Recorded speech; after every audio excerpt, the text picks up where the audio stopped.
بسم اللہ الرحمن الرحیم۔ حضرت علی رضی اللہ تعالیٰ عنہ نے فرمایا، کفر کے بعد سب سے بڑا گناہ کسی کی دل آزاری کرنا ہے۔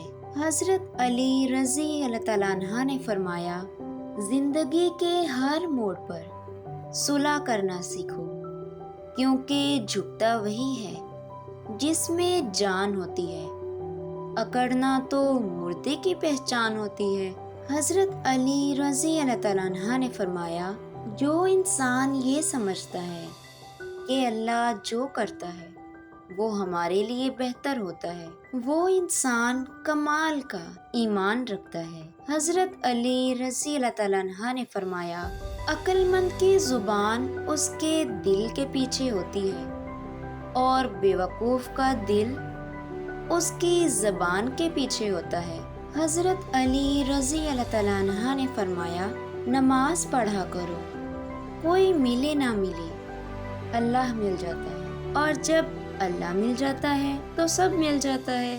حضرت علی رضی اللہ تعالیٰ عنہ نے فرمایا، زندگی میں آگے بڑھنا ہے تو بہرے ہو جاؤ، کیونکہ بعض لوگوں کی باتیں مایوسی میں اضافہ کر دیتی ہیں۔ حضرت علی رضی اللہ تعالیٰ عنہ نے فرمایا، جب دعا کرتے وقت تمہاری آنکھوں سے آنسو آنے لگے تو سمجھ جانا تمہاری دعا بارگاہ الہی میں قبول ہو چکی ہے۔ حضرت علی رضی اللہ تعالیٰ عنہ نے فرمایا، بہت سے انسان ایسے ہیں جنہیں زبان نے موت کے گھاٹ اتارا ہے۔